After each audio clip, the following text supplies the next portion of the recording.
Hello, Homo sapiens. Have you come here to get knowledge? Judging by the fact you've come all the way down here, I don't suppose you'd like to hear about my political obsession of the week. The snowflakes, the genders, the sensitive old left. You've heard it all before. Strap in. We've got a lot to go through. It's 2020. The world is literally on fire from a global pandemic, but that's not going to stop bad shit from happening. A video surfaces online of an officer at the time, Derek Chauvin of the Minneapolis Police Department, kneeling on 46-year-old George Floyd's neck for a period of 8 minutes and 46 seconds, suffocating him to death. This event would cause outrage online and in person, creating a resurgence in the Black Lives Matter movement, which had existed since 2013 due to the officer who killed Trayvon Martin being acquitted. The movement had always existed since then, but it largely fell out of the public eye until George Floyd's murder. So the search queries for Black Lives Matter hit an all-time high the month after it happened, and naturally people posted about it. But it wasn't exactly clear to many as to what the issue actually was. The basic idea of Black Lives Matter is that cops are killing black people in unreasonable circumstances and more than other races, particularly white people. But that's about as consistent as it gets. Black Lives Matter is technically an organization, but the organization and what I will be calling the movement are two separate things. Not to mention, there were and still are a collection of charities focused around police brutality, each with their own specific goals. And even beyond the organizations, each person at the protests has their own ideas, all under the banner of Black Lives Matter. It's loud, it's powerful, it's unclear. I'll be the first to admit that the left is bad at making slogans. ACAB? What the fuck does that mean? All cops are bastards? Wow, that sure does signal that you guys are trying to make systematic change and not that you have a problem with cops on a personal level. Black Lives Matter is one of the left's better slogans, at least it doesn't contradict its own message. Fucking ACAB. Anyways, for a slogan to catch on, it needs to be powerful and memorable, which often doesn't communicate much information. Not only does it need to be short and memorable, but it needs to strike an emotional chord with the listener. If it can make someone angry, it will stick with them. But making a slogan memorable and making a slogan actually communicate a point are very different. Making systematic change requires details about how things will function, and there are always a lot of ideas on how to do it. It's just that these ideas weren't exactly clear to the other people in the movement, and if they were, they weren't communicated to people outside of the spheres they existed in. I oftentimes have arguments with people I already agree with, and it's more like a complaining echo chamber where we all agree the other side is stupid and move on. But when talking to someone who doesn't already agree with you, your ideas start to unravel as you have to be more specific and actually figure out what you're going to do about all the different issues presented to you. And even outside of that, you have to think of the words to express your ideas. It's a lot more work than telling somebody they're sexy as fuck because they already agree with you. I often find that people think that the general public knows a lot more about a subject that person is particularly interested in because we naturally surround ourselves with like-minded people. I've shown friends of mine polls about the general public's beliefs, and they are often surprised because they've been surrounded by people who agree with them. If you would ask me what percentage of Americans I thought believed in vampires, I probably wouldn't have said 13%. But how does this relate to our topic? Vaguely. Hashtag all lives matter. This really was the center of the point that made me drastically switch my political beliefs over the course of a year. I got really into that debate me using facts and logic side of the internet as a teenager that formed a lot of my beliefs growing up. Your Thunderfoot or Dark Matter 2525. Both of their videos focus more on atheism, but the style of argument is still there. The point is that nothing they argue about relates to emotion, at least not on a surface level. And to me at the time, this was wonderful. This was the only way to get to the truth. These guys weren't going to baby me with info that made me feel safe. I only wanted cold hard facts. It's a meme now, but at the time this was real for me, and I think a lot of other people still feel this way. They don't want information that's so riddled with emotional manipulation that they're effectively telling lies. But the issues with these videos and this style of thinking is that it refuses to acknowledge that emotions exist at all. It's not better because it's looking beyond them, it's ignoring them and getting things wrong. This includes the people themselves. The people making these arguments aren't acknowledging their own emotions, and with emotions comes implications. You'll start to believe something without consciously saying it. In the case of BLM, the statement all lives matter has implications. But if you look at it through the lens of only interpreting things literally, there's nothing wrong with it. Yes, all lives do matter. I think most people can agree on that. As far as I'm aware, both major political parties do not support murdering random people for fun. At least, that's what I think at the moment. But in the context of BLM, there's a lot more to say about it. Why are you just saying this now? Why is it in the exact style of the BLM name? What are you trying to get at?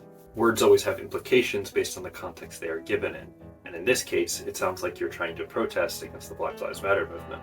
And even worse than that, you're fighting against a point they weren't making. But I understand why. I can't find the original article I was going to refer to for this part, but as some journalist I can't remember the name of says, Black Lives Matter is missing a very important word. 2. I'm not saying the added word would be better for BLM based on the nature of how slogans work, but I think it would better convey the actual message of the movement. BLM is not advocating for the killing of other races. It is simply focused on black people because they are in the most danger of police killings. It's like how feminism is not only focused on women, it deconstructs the roles of men's rights too. Feminism is men's rights too. So to put up a slogan that changes the original wording, it suggests that you are opposed to their protests. So why does the left care? If the left is aware that people are saying this because they're misinformed, they should just ignore them or try to help them. But sometimes they genuinely do believe the people saying slogans such as All Lives Matter do have malicious intent because of the concept of dog whistling. According to Wikipedia, a dog whistle is the alleged use of coded or suggestive language in political messaging to garner support from a particular group without provoking opposition. In other words, it's a way to support taboo groups or ideas such as racist organizations without tipping other people off about your intentions. The left gets mad at people who say phrases like All Lives Matter because they can't tell the difference between somebody who is trying to rally up support and somebody who is genuinely asking questions. And even if their intentions were innocent, they might still be supporting these organizations without even knowing it. Oftentimes, those who are trying to rally up support fly under the radar to their viewers under the guise that they are just asking questions, a benign cause if there ever was one. In this instance, the benign and harmless feel of the words All Lives Matter doesn't signal to people that it's a problematic statement, but the implications still impact you. You're not realizing it, but it's impacting how you think about the other side. You've effectively joined the counter-protest, and you are siding with the people who are opposed to the movement. But this is just the beginning. Dog whistles are intentionally benign sounding because most people will listen to them based on how reasonable they sound. And when taken literally, most people on the opposing side would still agree with the statement. And once you've gotten used to the ideas start to get more extreme. I mentioned those atheist YouTubers earlier because I had a similar experience. When I was around 15 or so, I started looking for relatability in atheist content because I had recently changed my beliefs and was completely surrounded by Christians from my family to my close friends. I wanted to express this new part of my identity, but the vulnerability of my situation was taken advantage of. I was in a phase of my life in which I was questioning the ideas I was brought up with, and was susceptible to any new ideas that sounded reasonable enough. This led to me finding a lot of anti-feminist content. What does atheism have to do with anti-feminism? I don't fucking know. But it worked on me. I was shown countless straw men, or women in this case, portraying feminists as obnoxious and illogical. And this was my exposure to feminism. An online platform that seeks to keep you on as long as possible, so they're going to recommend you content that keeps you watching. It just so happens that content that makes you angry is the type you're most likely to engage with and share. This is for good reason though. When you are angry, you want to do something about the issue and change it, so you rally up support and research more on the topic. In this case, that just means consuming more propaganda and getting your friends in the rabbit hole with you. I never fell as far as a lot of people do, but I started with videos disproving the Bible and ended with videos telling me trans people were only doing it for attention. Take that a few steps further and they might be telling you these people deserve to die. You can start with feminist-owned videos and end up being a Nazi. Well, maybe not always. But that's not completely a joke because that's how the Holocaust started.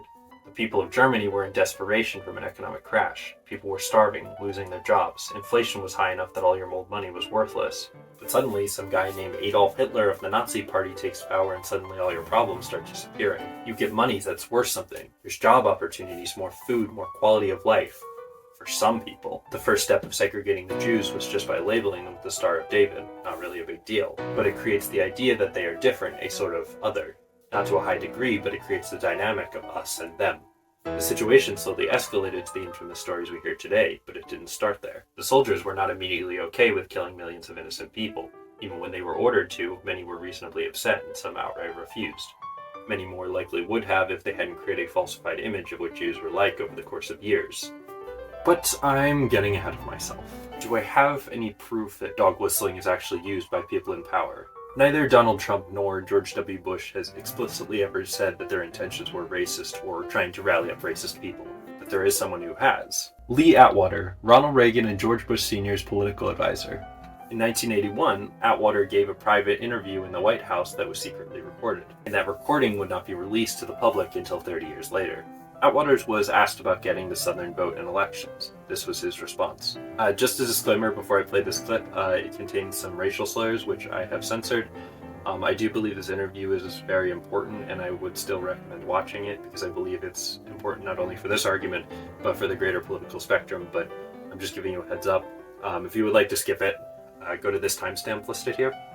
And yeah, let's continue. In other words, you start out, now y'all aren't quoting me on this. All right, I won't hear it. You start out in 1954 by saying, by 1968 you can't say that hurts your backfire, so you say stuff like forced busing, states' rights, and all that stuff. And you're getting so abstract now, you're talking about cutting taxes, and all of these things you're talking about are totally economic things, and the byproduct of them is blacks get hurt worse than whites. And subconsciously, maybe that is part of it. I'm not saying that, but I'm saying that if it is getting that abstract and that coded, that we're doing away with the racial problem one way or the other. You follow me? Because obviously sitting around saying we want to cut taxes, we want to cut this, and we want is much more abstract than even the busing thing, and a hell of a lot more abstract than Cutting taxes, states' rights, make America great again. A vague statement, but certainly one that rallies up support. But it's the implications that are the issue that people aren't really looking into. It suggests that the country has gotten worse and that there was a time when it was better. This ideal of the past being better is a pipe dream.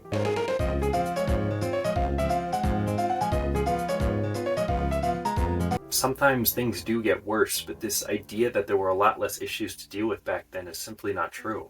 Other than just nostalgia or distorted memory, we have a lot more access to information and the issues that we're currently facing.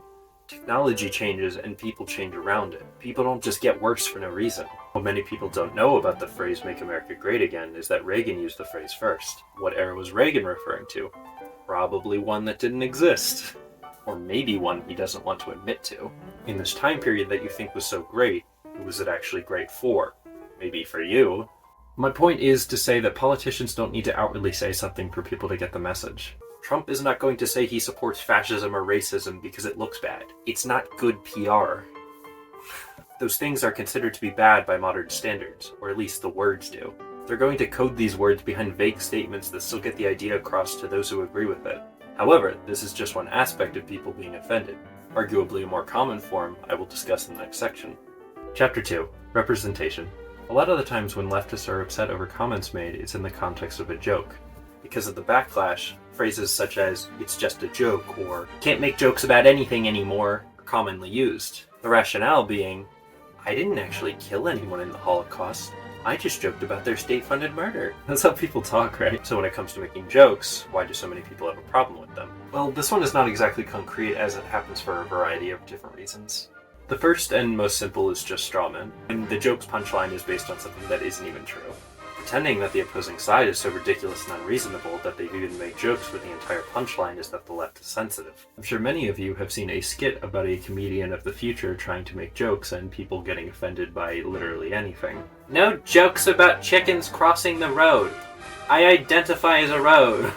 These videos are often portrayed as nothing more than a skit, but they are also fear-mongering, something that politicians often use to get support. The latest of which has been saying trans women are grooming children, because they exist, I guess.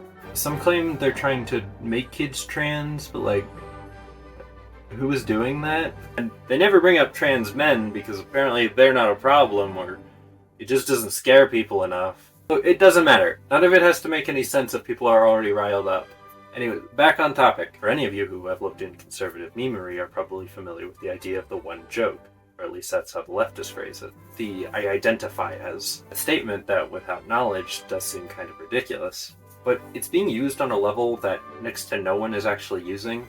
Everyone I've ever met identifying as something either identifies as male, female, or non-binary. Never have I met somebody identifying as a vehicle or an animal, or someone with an 800 level credit score. All of these stem from the perception that people are pretending to be something they're not, and getting to do whatever they want without just cause. The only circumstance this relates to are bathrooms and sports. I won't be talking about the issue of sports here because it's much more complicated, and I don't really have time to be talking about measuring estrogen levels.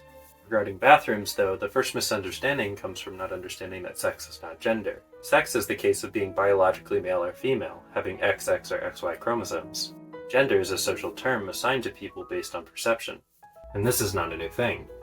My dictionary from the 80s still defines it that way. This was an era way before the woke liberals took over. As philosopher Simone de Beauvoir puts it in her 1949 book, The Second Sex, one is not born a woman, but rather becomes one. This referring to the fact that what we perceive as what it means to be a woman is not something assigned at birth, but something that is socially enforced. The idea of what it means to be a woman was created by society and is ever-changing. This comes from a larger issue of people's understanding of the world being so heavily reliant on what they were brought up with. A common rebuttal to progressive movements such as gay rights is that it's not natural. But little to nothing we do is natural. Also, being gay is natural. Tons of animals are gay. It was socially acceptable 2,000 years ago, and I don't have time to get into it. Gender is a made-up concept created by humans. Femininity and masculinity are also made-up concepts.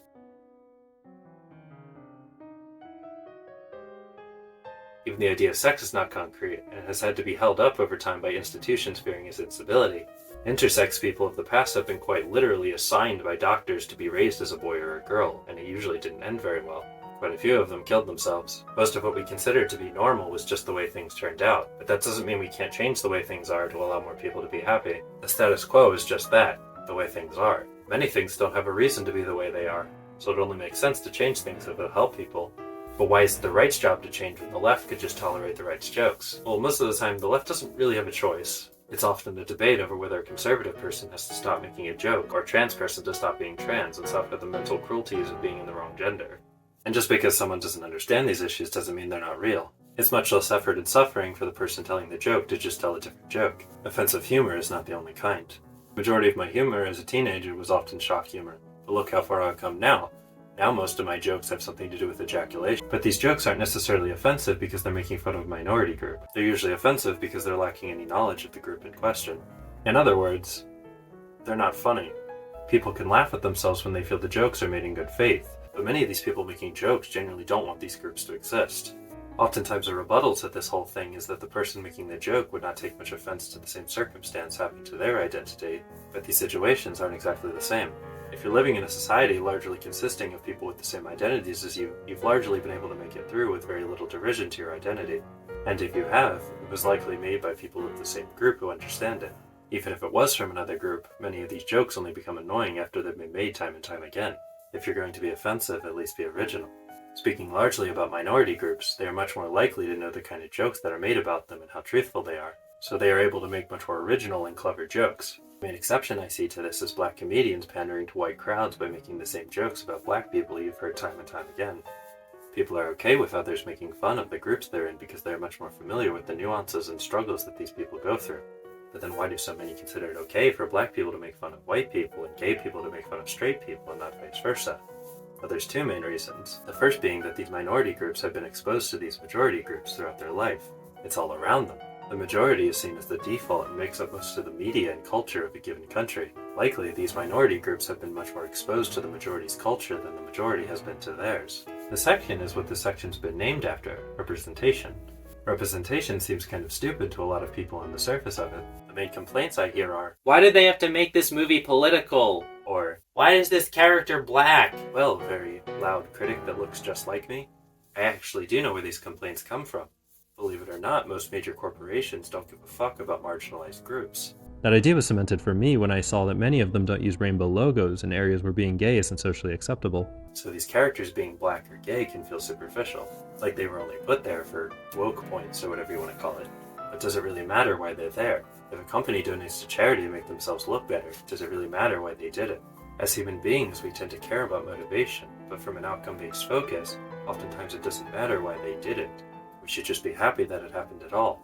This also applies when writers are hired to write characters of their minority groups in order to avoid the trope of the token character. Many people can see themselves in these characters that share their race, gender, sexuality, or whatever, and some people might think that's stupid that these people can only relate to these characters in such artificial ways instead of something like personality. But these are parts of our identity that do impact our lives. Many people don't realize how pandered they are because they've been the majority their entire life. Big profitable media is built for them and they are used to having situations similar to their own. Going back to the phrases I mentioned earlier, being black is not a change, it's just a feature of their being. This complaint exists on the assumption that the default person is a straight white male, and anything different is a deviation that needs a justification. A character being black or gay doesn't have to be relevant to the story, it's just a part of the character. like the fact that they have brown hair, or are skinny, or muscular, or whatever else. The statement that they made this movie political implies that being any of these groups is a political statement. It's not. It's just who they are. A trans person is not trying to make a statement by being trans. They are trans because they were born to be that way. Next to no one is going to go through the effort of getting surgery and harassed just to make some vague statement. They're doing it because they feel worse not transitioning, which would make me think that they feel quite strongly about it. How did I get on this tangent? Representation in popular media is important because it affects how people view a group. A professor of mine pointed out that most people have very little interaction with the police, and because of that, we base our perceptions on what we see in movies and TV. And the same applies to any other kind of person. In Western countries, a joke about a straight white man isn't going to affect our perception of all of them because most of us know quite a few. And even if we don't, we see them in heroic roles on the screen all the time. But how many trans people does the average person know, or talk to, or have any conversation with beyond a simple hello? A few months ago, I wrote an essay detailing the 1991 movie Silence of the Lambs' portrayal of trans people in the character of Buffalo Bill. I stated that although the director explicitly stated outside of the movie and through the character of Hannibal Lecter that Bill was not meant to be taken as an actual trans woman, it sure came off that way.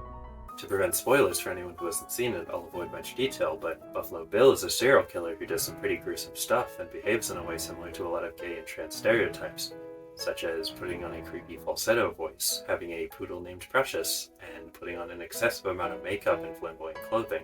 This isn't doing much to convince me that this isn't transphobic nightmare propaganda. The issue of positive representation was even worse when the movie was released in 1991. How many trans characters can you think of from the time that weren't serial killers? Personally, the only other trans character I can think of that existed at the time was Norman Bates from Psycho, who dresses up as his mother while killing people. Now that I'm thinking about it, Norman Bates probably wasn't trans, but it definitely didn't help the image of a feminine man being shown to be a terrible person. On top of this, many of the most iconic villains of all time have been queer-coded, having feminine voices or demeanor. When the general public does not have access to interacting with these people, their ideas are going to be based on what they are shown. Chapter 3. Hypocrisy. Would you believe me if I told you? The right has feelings too. They also get upset over stupid shit, such as when Chick-fil-A hired a diversity inclusion executive, or when Bud Light had a trans person promote their beer, or when the Mr. Potato Head company changed their name to Potato Head and conservatives got pissed off. Back during the Iraq War, radio stations were flooded with calls to get the Dixie Chicks taken off air after they said they didn't agree with the war. This sounds quite a lot like cancel culture. Most right-wing outrage comes from things being woke, which usually means putting anyone who's not straight and white into a public role. However, you might not care. You might say, well, I don't care whether the CEO of Kohl's is gay. I just want my 30% off coupon. But not everyone has to care about something for an outrage to happen. Just like how that thing you think that was ridiculous that people were upset about was only a small percentage of people. Or if it was a larger percentage, perhaps you don't understand the full story. Most news stations are not legally allowed to flat out lie. It is very easy to manipulate information to support your side. It's not illegal to leave out the other 500 statistics that disprove your theory. Or you can do what Fox News does and categorize yourself as entertainment so you can flat out lie. There was once such a thing as a more unbiased news source back in the 60s and 70s until people realized that spinning it a certain way makes it more entertaining and gets more viewers. Then Reagan got rid of regulations for news stations in the 80s because freedom for large corporations will always benefit the general public. The point is, don't get your information off of Facebook. Your Uncle Jimbo might have shared information not because he knew something was a lie, but because he saw someone else who he knows who posted it and believed them. All it takes is for one gullible person to believe something, and then suddenly it's your family or friends sending you the info, so it has to be reliable. Through the FBI's investigation into the 2016 election, they found that although Russians did not directly interfere with the voting process, they created a mass propaganda campaign online spreading false statistics and biased news sources in favor of Trump. And for the past 3 years, Trump has been stating that the election was rigged against him with no evidence. What I'm trying to say is the outrage might not be as big as you think it is, and if it is, it might be a more reasonable cause than you suspect. As I mentioned, the left is very bad at communicating things. Defund the police means that a large part of the police's funding that is spent on excessive force and weapons designed for violence should be reallocated to sources to prevent crime in the first place.